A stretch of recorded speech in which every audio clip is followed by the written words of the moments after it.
Well, here we go again. Just as double vaccination rates are rising in Canada, so are the number of new cases of the latest variant of COVID, Omicron. Will it mean a fifth wave for us? Hello and welcome to the Unpublished Cafe. I'm Ed Hand. It was discovered in a neighborhood in South Africa, and it was hitting younger people in a largely unvaccinated area. Now, what concerned the epidemiologist was the ability of the virus to spread quickly and to evade protection. How will this impact us, if at all, is yet to be seen. But the federal government was quick to close the border to people from a number of South African nations. Our Unpublished.vote question asks you, will the Omicron variant lead to a fifth wave of the pandemic? Yes, no, or unsure. You can log on and vote right now at Unpublished.vote. Coming up on the Unpublished Cafe, we'll talk to Steve Jordans, professor of psychology at the University of Toronto Scarborough, about the psychological impacts of a new variant on the population. As well, David Coletto of Abacus Data will join us to talk about how Canadians feel about Omicron. And Dan Kelly of the Canadian Federation of Independent Business stops by to discuss the ramifications for small business in the face of possible tighter controls to stop the spread. But first, let's get a look at the variant itself with Raywat Deonandan, epidemiologist and assistant professor at the University of Ottawa. And Ray, was another variant inevitable in this pandemic? It was completely foreseeable, given that we have not done everything that we can or should do to curtail transmission in the world's most beset and crowded places, meaning the developing world. So this is a reminder of things like vaccine equity and getting respirators and masks into the corners of the world that don't have them. We have been slow and unproductive on that front, and we're paying the price now. I was wondering about that. You know, wealthier countries around the world were really quick to vaccinate their population, but it left a lot of people on the outside looking in, didn't it? There's so many lessons here, right? The globe has borders that are artificial. Viruses don't care about borders. Viruses don't care about which airlines are operating, which planes they'll get on the plane. So we'd only solve this problem if we do so as a species at a global level, not at a national level, not in terms of one nation or even one province. It has to be a global simultaneous effort. How do variants change to hide from the immune system? It seems this has the ability. Yeah, so this new one, Omicron, has at least 32 mutations on the spike protein. So the spike protein is that thing that sticks out of the surface of the virus. It's the license plate of the vehicle. And right now, your immune system and the viruses are trained, the vaccines rather, are trained to identify the vehicle by the license plate. Now, if the license plate has been sufficiently altered by these 32 mutations, won't recognize them anymore. And suddenly they get past our defenses. So it's just the change, mostly it's the change in recognizing the virus, but there are probably some other alterations involved in the tightness of the fit on the receptors and maybe the number of actual virus particles needed to achieve an infectious dose. You know, it appears to be targeting younger people. Is this because they were unvaccinated? Yeah, it's unclear. So there are two ways to look at this. There's the epidemiological view and there's the virological view. The virological view has to do with what we see in the laboratory. So is there anything about the physical nature of the virus that maybe makes it more amenable to young people? I don't know about that. Epidemiologically, we are seeing it, manifesting in populations with a younger skew. That might just mean, as you point out, that those individuals are more likely to be unvaccinated, more likely to be engaging in social activities. Young people have a lot more social contacts in a given week than you and I do, folks, right? So they're more likely to be exposed to these things, and given the hypertransmissibility of the virus, more likely to be sick. So there's a lot to unpack there from those two viewpoints, the laboratory viewpoint and the population viewpoint. What was it about the environment, this neighborhood in South Africa, to allow it to flourish? Was it just, we talk about the lack of vaccinations in some of these countries and young people congregating together. Was that just it? Yeah, it's mostly that. I mean, I don't know for sure, but I would imagine it has to do with the lack of access to good quality masks. And that's important. COVID is airborne. Can't say that enough. That means respirator masks are important, not just the cloth masks. We don't have those in poor parts of the world. And the inability of people to physically distance, the likelihood of being indoors for extended periods of time, and the lack of vaccination. There's also something to be said for maybe a degree of susceptibility in the population. the levels of immune disease in the population, the levels of poor nutrition, etc. All these things can play a role. Why are the double vaccinated getting it? Aha, good question. So the Segal lab, run by my old friend Alex Segal in Africa, recently published an important paper showing that if you've had 2 doses, the vaccine can seem to get through them, and also the ability of antibodies to neutralize this variant is diminished, except if you've got previous infection plus a vaccination. So hybrid immunity seems to work a great deal. It's hard to say why. We know that with double vaccination, we are seeing waning neutralizing immunity. Let me explain what that means. Your immune system has 2 arms, the cellular arm and the humoral arm. The humoral arm is the antibodies. It prevents the insult from entering your body in the first place. We call that neutralizing immunity. The cellular arm prevents serious disease. So once you've already been infected, can it stop it in its tracks so you don't get really sick and die? The cellular arm has a long memory, and 2 doses seems to do really well there. We see very little waning of immunity after 2 doses, many months afterwards. So the ability of 2 doses to protect you from serious disease is extraordinary. But the ability of 2 doses to protect you from infection is waning.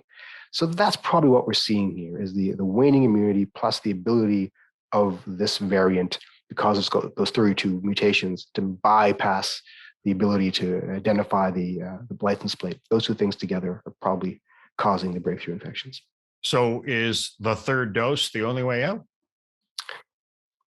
It is an important consideration. The 3rd dose will definitely increase our ability to neutralize and prevent initial infection, and therefore our ability to transmit to other people. I think it's an important tool to really slow the penetration of this disease, using the physical tools we have.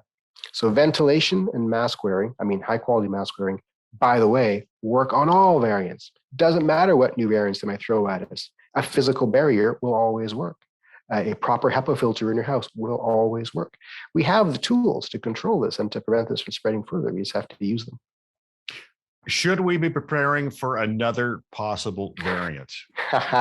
Yeah, we should, until we get this under control. So this requires a global, focused effort to flood the world with N95 quality respirators so everyone can have access to them, to install HEPA-style filters in most indoor spaces, and to make vaccination available to all. We can stop this year or 2022 if we have the political will. But failure to do so means, we should probably prepare for another variant. Will that cause further waves? That's unclear. Ray, I want to thank you for joining us. My pleasure. Raywat Deonandan is an epidemiologist and assistant professor at the University of Ottawa. Now, this pandemic has been a roller coaster ride for us, and in particular for small business. Dan Kelly's the president of the Canadian Federation of Independent Business, and he knows full well that nauseous feeling of that ride. And Dan joins us now. And Dan, what went through your mind when you first heard there was a new variant? This has truly been the roller coaster over the last couple of years, and it looks like we're in for another spell here. It is so depressing because every time we think we're climbing our way out of the COVID emergency, there is some new threat or new uncertainty that is thrown on the pile that small businesses have been facing for almost 2 years. This cannot end soon enough, but gosh, here we are now. Ontario announcing further, extending some of the restrictions that have been in place. Deeply troubling a spot to be in. Many were predicting these boom times that small businesses would just be flush with cash because all the consumers crawling out of their basements would be spending their money. We just haven't seen that. Maybe one day it'll happen, but it sure hasn't happened yet. Now, you are in constant contact with your members right across the country. And when this announcement came out about this new variant, what was their reaction? Well, this is really depressing for the most part. I mean, they're hoping that at one point we're going to be able to turn the tide here and actually get back to sales. Many people out there driving around may think that when they see a parking lot or busy streets, that and businesses open once again, that things are back to normal. But behind the counter, in a small business, in a retail setting, or in a restaurant behind the table, I got to tell you, it's anything but normal. If you can believe it, 2 years into this, only 36% of small businesses are back to normal levels of sales. That's about a third of businesses back to normal sales. 2/3 are still light. Many of them, sometimes we've heard lots of examples from our members where they're down by 50% or more. And as passport restrictions were put in place, we saw all of the businesses in arts and entertainment, recreation, as well as hospitality see a further decline in sales as they were limited to serving only fully vaccinated consumers. So this ain't over. And sadly, even if the restrictions aren't stopping consumers from visiting, say, small retail stores, the constant messaging from government about new worries and new variants and messages to stay home, that's causing a lot of consumers to sit on their hands anyway. So restrictions are a part of this, but so is just the natural messaging to consumers to stay home. And even if one accepts all of the advice of public health officials, we have to acknowledge that it's really killing a lot of small businesses in the process. Oh yeah. The emotional impact on small business as we go into the Christmas season, it was expected to lessen the impact of the pandemic on the, you talk about the sales and such. What is that emotional impact on them when they see that here we go again? Well, look, it is certainly better than it was last year. I recall that in most provinces, there were restrictions being added as we approached the Christmas holiday season. Certainly in Ontario, lockdowns resumed right before the Christmas holiday season. And so that really, was just devastating. They essentially missed the incredibly important holiday season. Some businesses, especially in retail, tell us this is 40% of their annual sales that happen in the 6 weeks leading up to Christmas. This year, there aren't as many restrictions. Certainly on the retail setting, you can go into most retailers across Canada, and there are very few capacity restrictions. Passport rules aren't in place for those settings, but still we've seen that natural decline in sales. And of course, tons of consumers have shifted online. A lot of those sales have gone to the big guys, the big box stores on their online sites. And they were, of course, allowed to open last year where the small guys were shuttered. And then people got in the habit of buying, all their needs on Amazon or other online players. So we're not seeing those sales come back to the small businesses that were there pre-pandemic. And that's a worry. Another worry for small businesses, obviously, a lack of workers, and some businesses are foregoing the double vaccination in order to hire more people. And what concerns, if any, do you have about that? Yeah, the shortage of labor is one of the gripping issues. Look, for about, as I said, there's about a third of our businesses that have gone back somewhere close to normal. And for them, they're dealing with supply chain issues, massive cost increases on almost everything that they buy, and a gripping shortage of labor. But I got to tell you, for other businesses that still don't have all of their customers back, they may be down. Like they may have had 20 employees under normal times. They only need 10 because they're still not seeing customers come back, but they can only find 5 workers. And of course, there is pressure on many of these businesses to only hire fully vaccinated Canadians. I got to tell you, almost no businesses are doing that these days, because if they did, there would be very few people left in the labor pool. And my message to small business owners is, look, if governments are going to not even mandate vaccinations in hospital settings because they know that it'll lead to a shortage of workers, well, then for small business owners, that's just not something that I would suggest that most businesses even consider. Now, has the government been talking about whether provincial or federal, because I know some supports are required for small businesses. Have they been talking about with this new variant that there'll be more available? No, and this is the real frustration on our part right now. At the moment, there is legislation winding its way through the House of Commons, Bill C2, that would extend some wage and rent subsidy support for businesses. But the government has announced as its intention to try to stage this back as quickly as possible. They've already, right now, there are none of the subsidy programs are available. All the provincial support programs are closed. The CEBA loan program for the feds closed, and even the flagship wage and rent subsidy that is on pause until the legislation is debated. Once the legislation, if it passes in its current format, only 1 in 5 businesses in need of support will qualify for support. If you can believe it, if you're a restaurant owner, you will get a wage and rent subsidy if your losses are 40% or more. But if you're down a third in revenue, which is pretty fundamental to your business, you get no help from Ottawa whatsoever. That just doesn't make sense.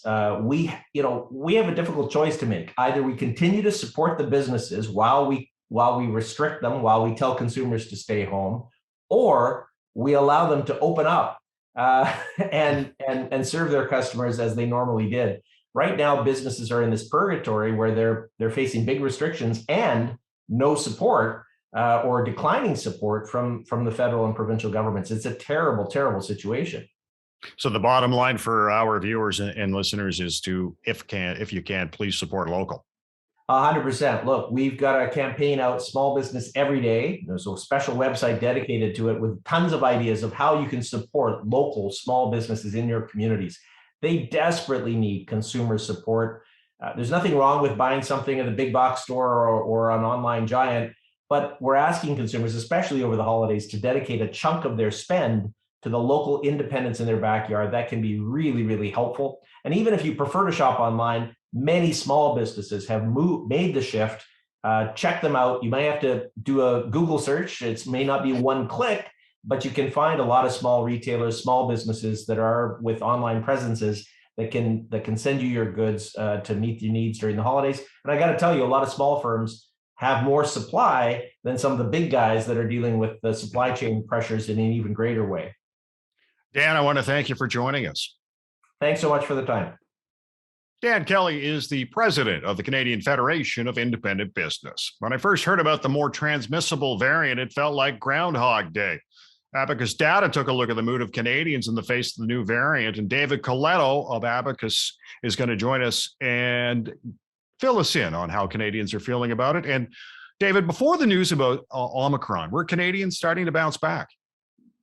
They were. I mean, we've been tracking, the public's reaction, attitudes, how they're feeling about this pandemic from the very beginning. And I mean, just to say it bluntly, it's been like a roller coaster, and the charts look like a roller coaster because, from one week to the next, depending on the news, people were feeling either really optimistic, or then the next week, their anxiety levels would go up. And I think, into the spring and summer, as vaccination rates increased and people were really starting to see the case numbers drop, there was a lot of optimism that quickly subsided into the summer when sort of the fourth wave came.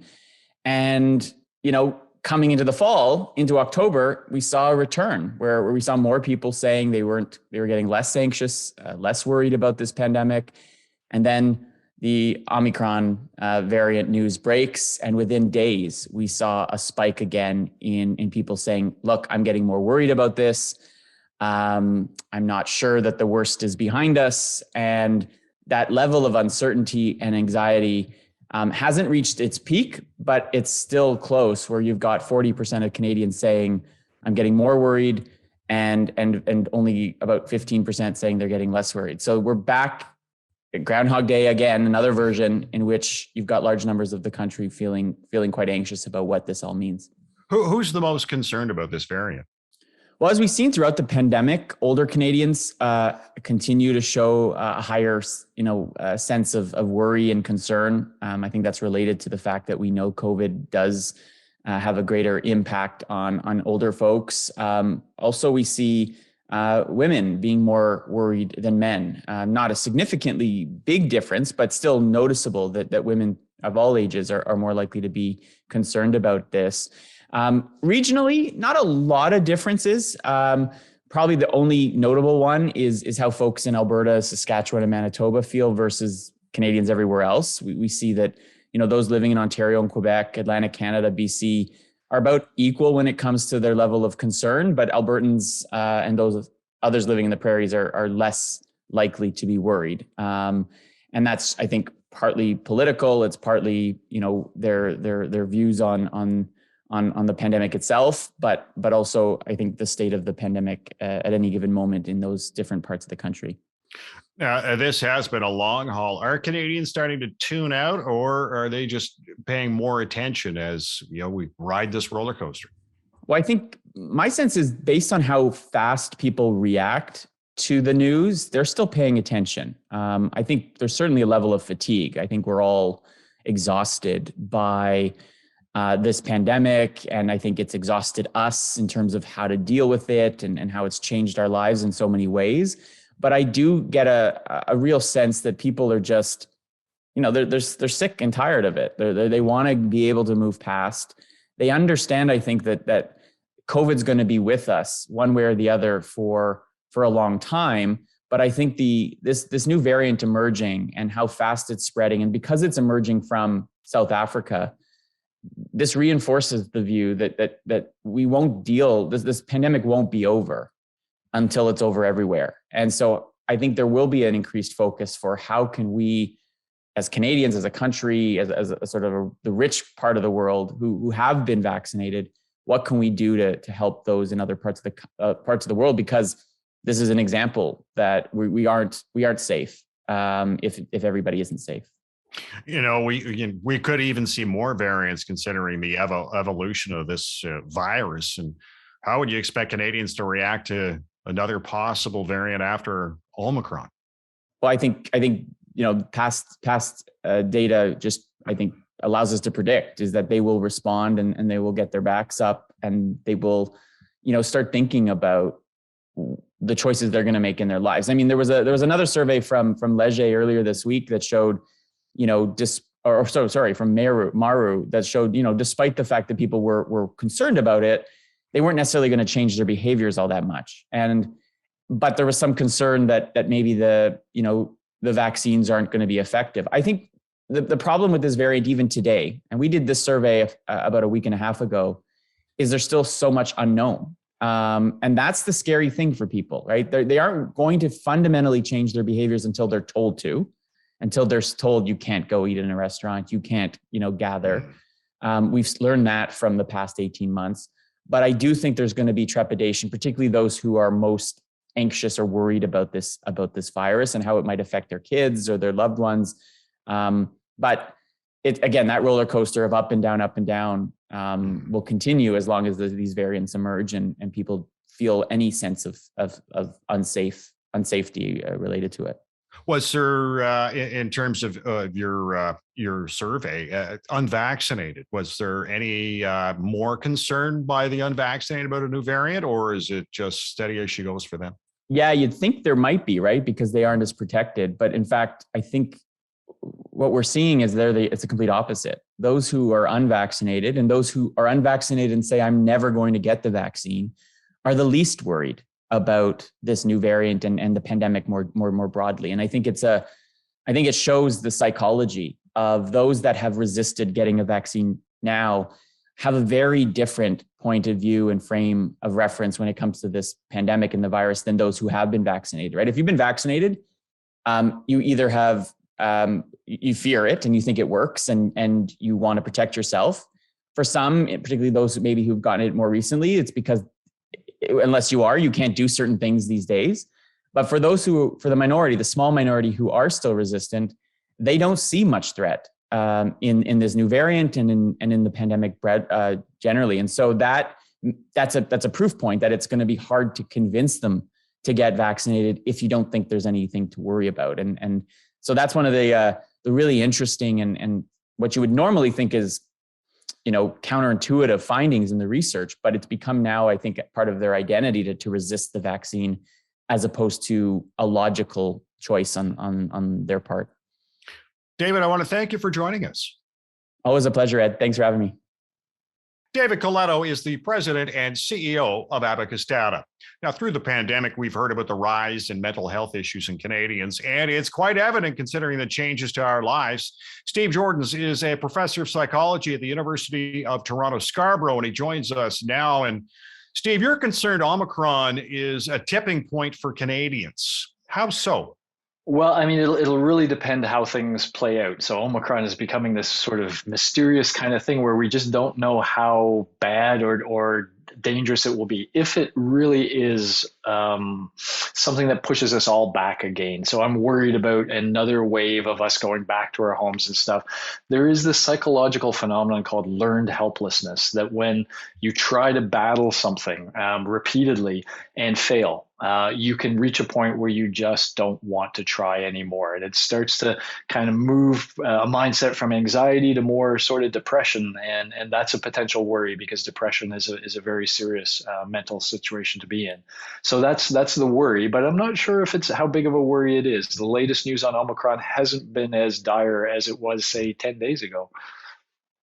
Yeah, now there is a rise in anxiety in Canadians, according to Abacus data. We were looking at their latest information, but how do you deal with the up and down of emotions that Canadians have been dealing with for the last 2 years?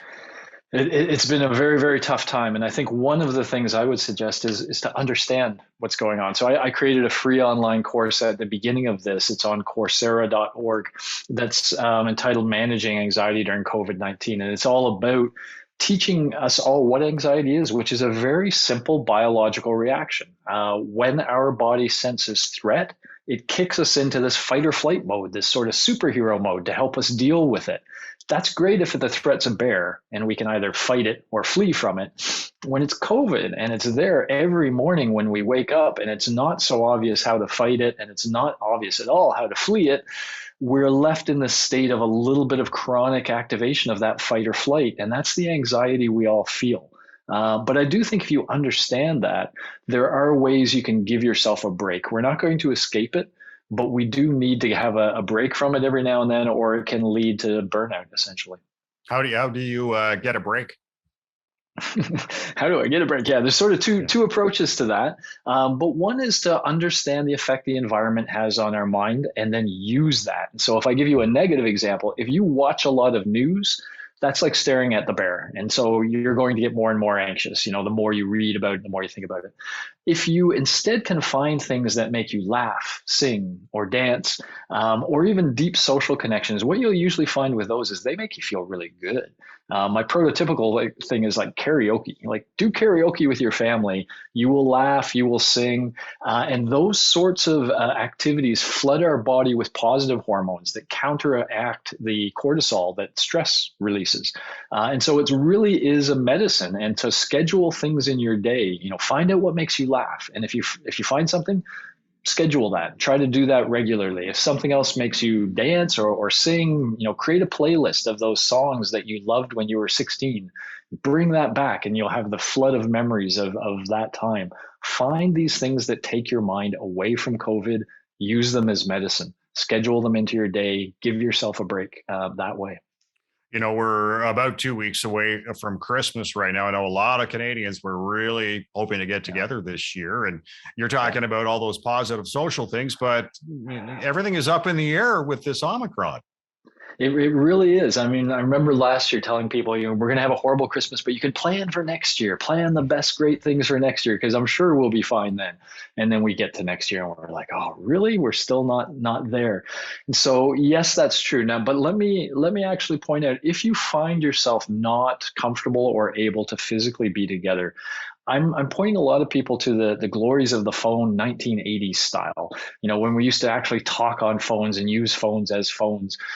There's something really special about, something like a podcast or something like a phone call. It has the words that are being said, which are, the message, but it's all those nonverbals. It's all those other little weird sounds that are really the human connection. If you're telling somebody that you care about, geez, I had this horrible day. A bunch of people without masks kept coming close to me, blah, blah, blah. And if that person just says something like this, that sound tells you, I'm listening to you. I'm feeling what you're feeling. Man, that must have been annoying. And those little sounds are where we feel that human connection. And those are the ones that really make us feel good. So put away the social media.